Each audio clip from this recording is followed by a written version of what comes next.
berhadas. Ya, indikatornya tadi mencium baunya atau mendengarkan bunyi.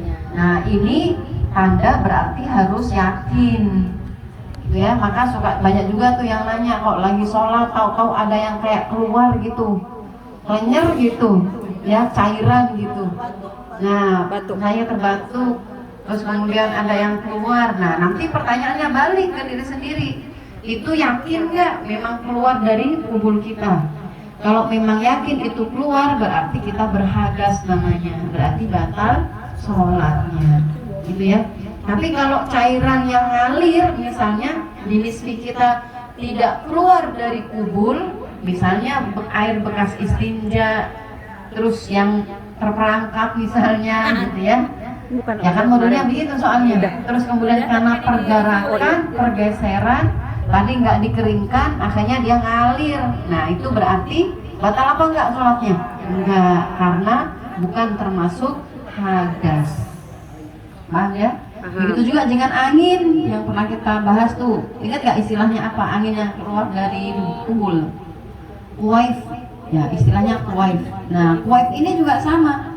Kalau memang anginnya kita tahu dia keluar dari kubul kita, dari dalam keluar, ya berarti kita berhadas namanya.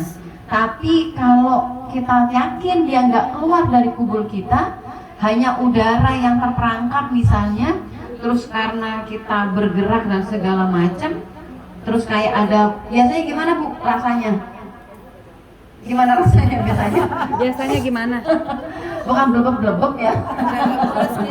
Ya, biasanya kita ngerasain tuh kayak ada angin yang ikut keluar atau apa gitu. Nah, kalau dia memang angin terperangkap dari luar, berarti tidak batal karena bukan termasuk hadas, gitu ya. Jadi intinya nanti kembali tuh keyakinan kita seperti apa, ya, faktanya seperti apa. Terus kemudian yang kedua, apa yang membatalkan sholat? Terkena najis. Iya, apalagi terkena najisnya gimana? Dari Ya, ya kita tahu nih, kita sholat kondisinya udah suci, sudah bersih, itu dari najis. Tapi tahu-tahu pas sholat kejatuhan najis. Yang najis itu kemudian yang ikut serta tuh dengan pergerakan kita dan segala macamnya, gitu ya. Maka berarti itu kan nempel di kita tuh, di pakaian atau di badan kita. Kalau itu nggak langsung kita hilangkan najisnya, maka sholatnya batal. Kenapa dia batal? Logikanya karena syarat sah sholat itu harus suci dari najis, baik tempat, badan maupun pakaian. Itu ya. Jadi syarat sah sholat itu harus suci, tidak hanya dari hadas, dari najis juga, baik tempat, pakaian maupun badan kita. Maka kalau pas sudah sholat, tadinya sudah suci, tahu-tahu misalnya ada kotoran, kejatuhan misalnya, berarti harus dibuang. Gitu ya, paham ya? Nah, iya. Oh ya, kalau nggak tahu beda lagi. Nanti kalau nggak tahu, kata Rasulullah, rufi'at an ummati al-khata' wan nisyan. Jadi itu pakai rumus itu. Jadi diangkat dari umatku atau mafi makna. Jadi dihilangkan hukumnya. Jadi sudah nggak ada hukumnya, dimakfu hukumnya kalau memang atas dasar kita nggak tahu atau bahkan tidak sengaja atau lupa. Itu nanti hukumnya sudah diangkat. Gugur ya? Kita nggak tahu ya udah karena nggak tahu. Seperti itu ya. Tapi begitu kita tahu, ya, terima kasih Bu, kita tahu terus kita diamkan, nggak berusaha kita hilangkan, berarti sholatnya batal. Ya. Kemudian yang ketiga, apalagi kemarin? Ya, betul. Terbukanya aurat. Kalau buka aurat sengaja, ya dari awal sholatnya nggak sah. Tapi dari awal nih, ya udah tertutup nih auratnya. Mungkin saking kencengnya kipas angin di ruangan ya, sampai akhirnya membuat apa mukena misalnya atau kerudung yang kita pakai terbuka. Maksudnya kalau pas lagi sujud, terus intinya tersingkap sampai kelihatan leher atau rambut kepala. Nah, Iya, auratnya kelihatan. Nena. Atau melorot itu misalnya, ya kendor habisan, bukan udah kendor, bukannya beli yang baru, pakai aja. Nah iya, sampai sholat tuh dipegang-pegangin gini ya Bu. Begitu ruku Diikat-ikat karet ya. nggak bisa gerak di tangan. Untung bukan rukun ya. Kalau perpindahan kan bukan rukun sholat nih, untung ngangkat-ngangkat gini bukan rukun. Begitu dilepas, langsung. Nah kalau misalnya itu melorot terus kelihatan kulit kaki. Punyai berarti ditangkap punyai. intinya kelihatan auratnya, tersingkap atau terbuka auratnya.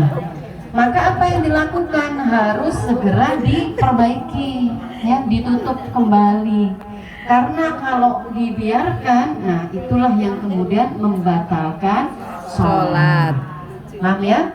Gitu. Jadi begitu kita tahu itu tersingkap auratnya, ya langsung dibenerin, gitu ya. Jangan dibiarkan karena nanti bisa batal sholatnya. Selanjutnya yang keempat sekarang, wan nutqi biharfaini aw harfin mufhimin amdan. Bahasan yang berikutnya adalah berucap dengan dua atau bahkan satu huruf yang dipahami dengan sengaja. Bu Lilis lagi sholat, ya lagi sholat. Terus Bu Nur pamitan, panggilnya apa? Umi Riris ya, Umi pulang dulu ya. Ya. Atau ye gitu, ye gitu, ye doang disebut ye. Satu huruf dibatal, nah batal gak tuh?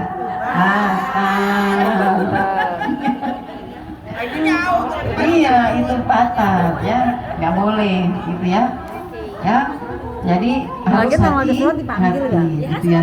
Bahkan disebutkan dalam syarahnya kalau seandainya kita bersin atau misalnya kita terbatuk gitu ya, tapi disertai itu ada kalimat gitu, mana apa namanya? Enggak, latah gitu. Jadi bersin tuh nggak terima haji doang ya. Ada kalimat berikutnya misalnya. Nah, maka itu juga membatalkan. Itu kalau sampai menyebutkan satu atau dua huruf tadi, gitu ya. Maka tidak boleh. Terus gimana kalau baca doa? Ya dalam syarahnya disebutkan kecuali kalau memang doa. Ya doa. Ya misalnya nih kalau surat At-Tin tuh alaihissallahu fi ahkamil hakimin. Terus kemudian kita membaca, nggak teriak-teriakan bacanya ya, kayak jawabin gitu. Wa ana ala dzalika minasyahidin. Nah, itu nggak masalah. Gitu ya, itu tidak apa-apa seperti itu. Ya. Tapi kalau yang tadi bentuknya adalah kayak memang mengucapkan satu huruf atau bahkan satu huruf cuma sehuruf, tapi tadi niatnya berkomunikasi, nah itu berarti batal ya. Dalam sebuah riwayat kalau seandainya diucapkan salam gimana? Assalamualaikum, gimana? Dijawabin nggak Bu? Ya nggak usah dijawabin, ya tidak usah dijawabin. Kalau dikasih isyarat gimana? Dikasih isyarat itu masih boleh karena ada hadisnya. Jadi disebutkan dalam Syarah An-Nawawiyah ini, Imam An-Nawawi menyebutkan di syarah kitab Safinatun Najah, Rasulullah SAW pernah satu kali sholat. Kemudian ada sahabat yang mengucapkan salam, lalu kemudian Rasulullah membalasnya dengan isyarat tangannya. Nah itu masih diperbolehkan, asal nggak yang berlebihan, karena nanti ada gerakan yang membatalkan sholat, gitu ya. Terus kemudian yang berikutnya, wabil mufattiri amdan. Apa itu? Segala hal yang membatalkan puasa, maka semuanya juga membatalkan sholat. Seperti apa ya? Makan, minum itu termasuk kan membatalkan puasa ya. Nah itu juga membatalkan sholat, baik itu sedikit, banyak, apalagi ya. Ya, di situ disebutkan wal aklil katsiri nasiyan. Begitu juga makan banyak walau lupa. Kok bisa orang lagi sholat kok makan banyak? Lupa lagi sholat, kayak nggak masuk akal. Ya gitu. Jadi secara umum hal-hal yang membatalkan puasa itu membatalkan sholat, makan, minum ya. Maka gimana caranya kalau seandainya di gigi kita nyelip nih ada makanan gitu ya, daging sekilo gitu nyempil di situ ya.